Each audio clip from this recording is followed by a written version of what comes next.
Hey everyone, JohnnyCannabis here with OhioCannabis.com. We're down at Riddall Farm here in east side of Cleveland with a couple of special guests.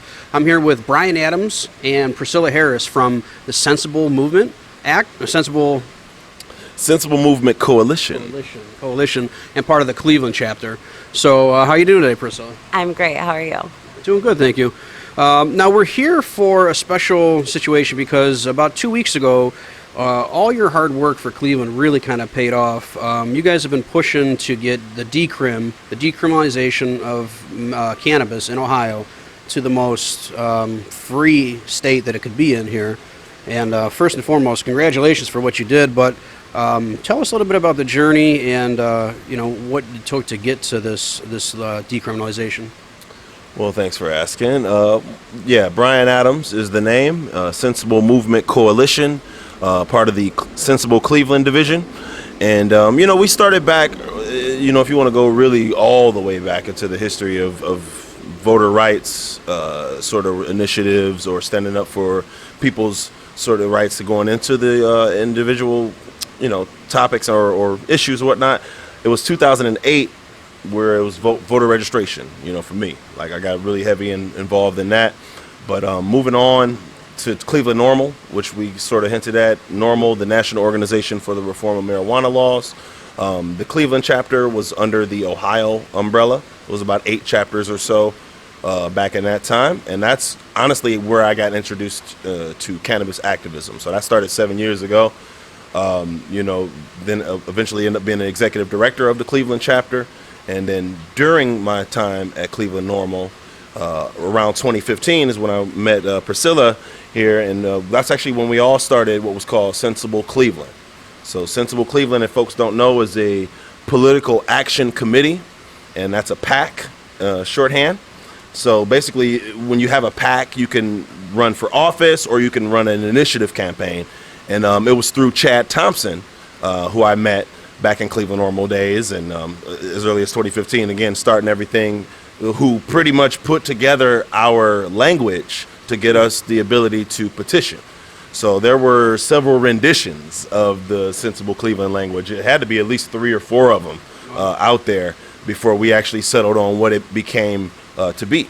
So starting off from the beginning, it was simply a voter rights journey, which turned into a human rights journey, which turned into an environmental rights journey, which turned into a patient's rights journey kind of deal.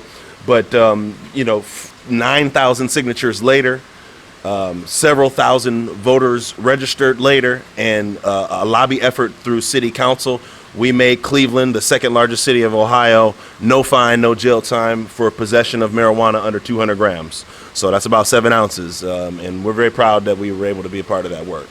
Yeah, no, that's huge. It was 100 grams in Ohio, and Ohio kind of led the way nationally for having the best decrim laws out there. And then the medical program came in, and it kind of, made things a little cloudy. But, you guys always pushed on to the fact that these decrim laws are extremely important locally because, it goes beyond the medical program. And there's a lot of people that are obviously into cannabis that need the safety and the freedom of having, proper laws behind them. Right. My name's Pricilla Harris. I'm a director of Sensible Movement Coalition, lobbying director of NORML Appalachia of Ohio, and soon to be in the next probably 30 to 60 days, executive director of Cleveland NORML. It'll be opening back in the state of Ohio. Very exciting news for the Cleveland and the Northeast region of Ohio. I started working with Brian back in 2015, got introduced to how a Citizens Initiative works, and then really took leeway into learning some lobbying efforts that we could do as well. We got this passed in 18 cities now, giving over 2 million people protection in the state of Ohio, which is huge. So thank you to all the activists and every single person in the state that's ever came out. It really does take everybody's voice across the state of Ohio to make efforts like this happen. Recently, we are working at a county level now with so many people having protection in the state of Ohio. So we're working at all 88 counties. We're looking for team leaders. So if you guys know anybody that would like to be a team leader of your county, let us know. We want to reach out to your county council because they can do this at a county level. And doing this at a county level gives the cities underneath each county the right to either put it to vote by the citizens or they can legislatively just go ahead and enact that. So. Because right now, the way that it's set up, it's just the city of Cleveland, so their surrounding suburbs would technically need to follow suit in order to have the same protection for their citizens, right? Correct. Okay.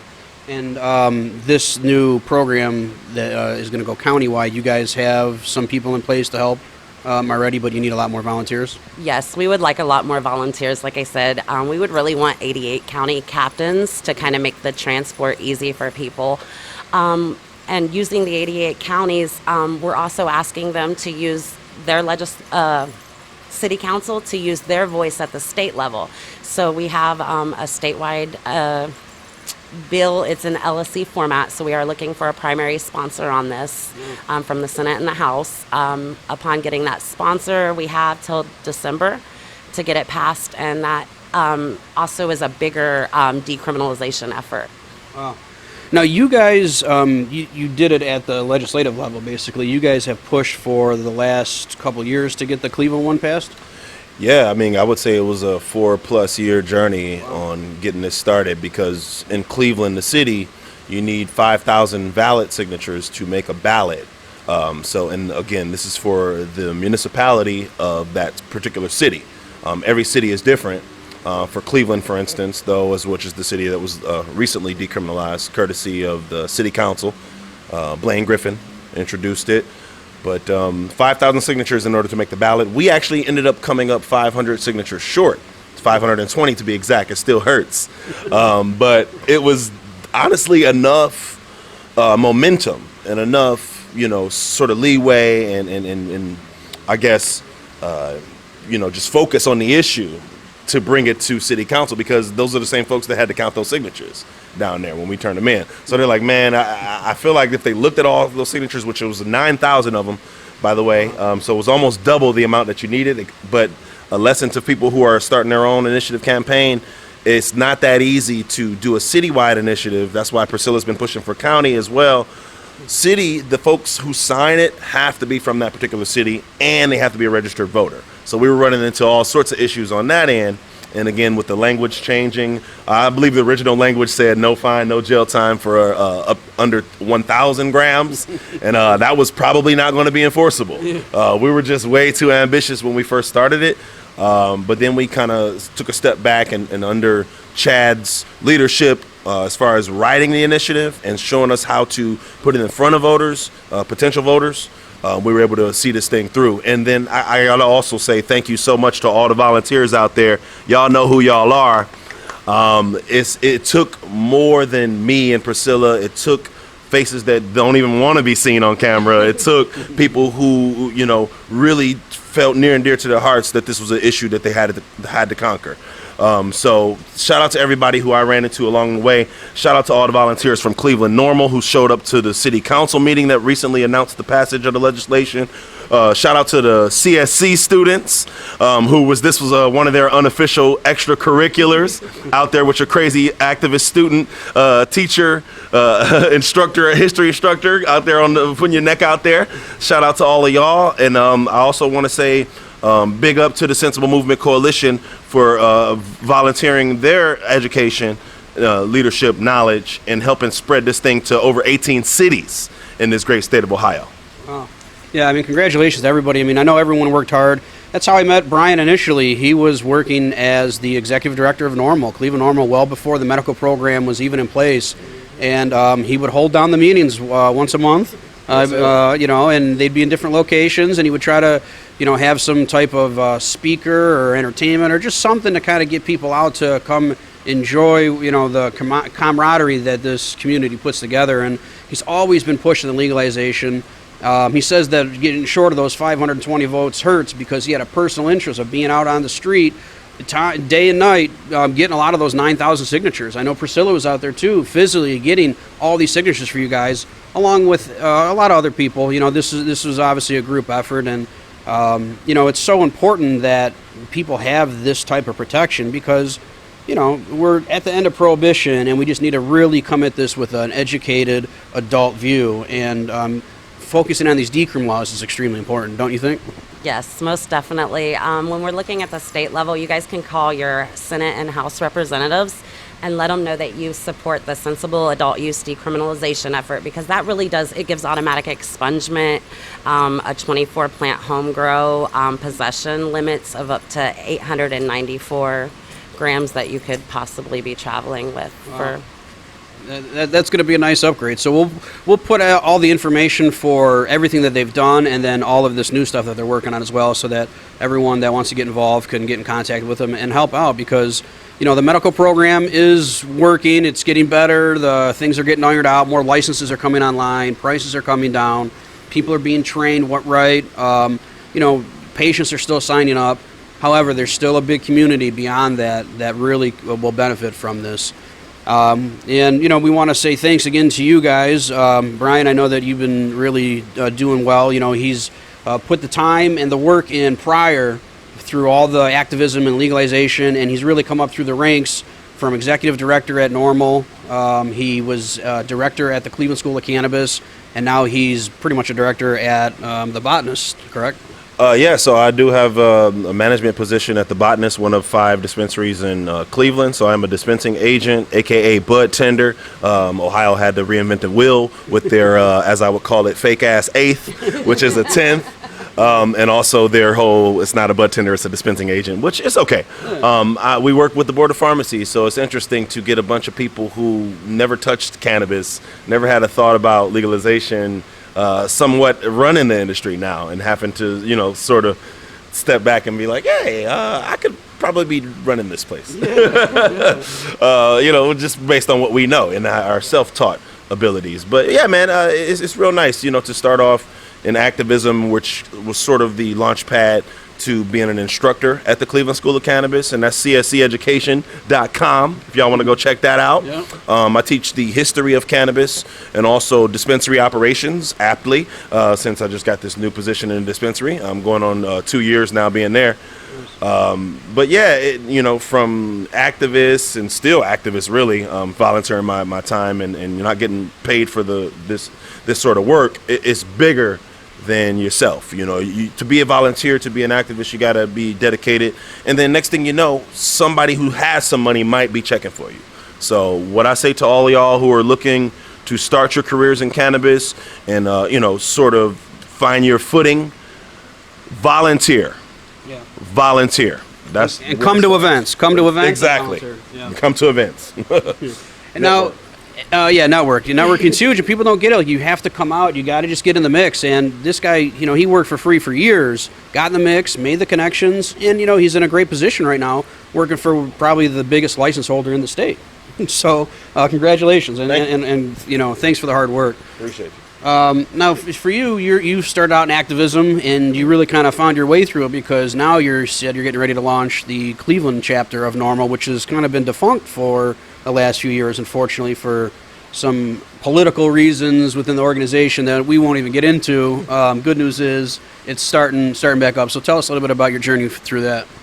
With Cleveland Normal, we look forward to it because we have already got the emails drafted and everything to reach out to the 23 counties that we're approaching in the northeast region of Ohio.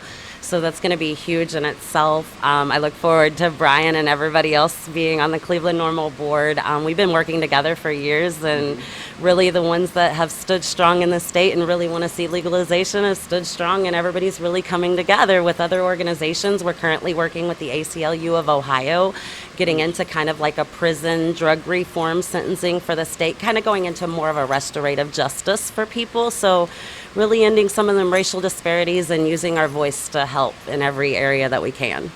Yeah, that's so important. I thought one of the most amazing stories I've heard come out of this whole cannabis legalization was Illinois getting rid of 11,000, expunging 11,000, marijuana offenders records, which I think is 11,000. That's huge, and hopefully you guys can continue to work on the legalization end of it that brings that type of relief for Ohio citizens, because it's obviously countless lives that have been affected by the war on drugs, and the end of prohibition is here, and it needs to be dealt with the proper way, and the people that have been affected need to get a stepping stone, and expungement's a huge opportunity for that.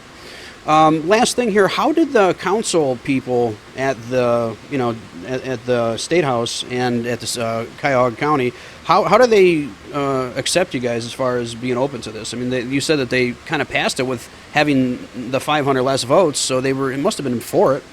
Oh yeah. So there's a lot of moments that happened to lead up to this, but yeah, for them to see the effort that we put in for it for those few years, and then getting ready to go back out there if we couldn't get it this time around, I think they really noticed our interest, the spark, and for better or worse, they copied and pasted our language. I mean, with a few minor sort of edits and kind of took out some things. But the 200-gram thing, even one of the council members tried to illustrate what it looked like, and it still didn't budge anyone. It was a 15-2 vote. Those two that voted no, we gonna talk to y'all in a minute. Don't worry about it. We'll come and have an educational session, and it's not really that big of a deal. And it's no ego involved either. It's really, if some people just don't understand the ramifications of why certain folks need cannabis. If people from the dispensary can get 8 ounces with their card, we're asking for possession to no longer carry a crime either. We're not saying that they have to be a medical patient. We're just saying if they're caught with marijuana and they may be using it for therapeutic reasons, they shouldn't suffer from a penalty. So shout out to Blaine Griffin once again, Ward 6. He was the sponsor who introduced this legislation. He even introduced it as the sensible marijuana sort of law. He used the word sensible, so it's kind of a shout out to us. Yeah. And he invited me and Priscilla and Chad and some other volunteers into what he called the Sensible Marijuana Working Group. And that's, honestly, we were like special counsel to the city, which was a pretty nice honor. Especially since you guys have the experience. That's what they needed. They needed people with experience of cannabis to really help dictate or just lay out these laws better. That's right. And they got 2 good folks here.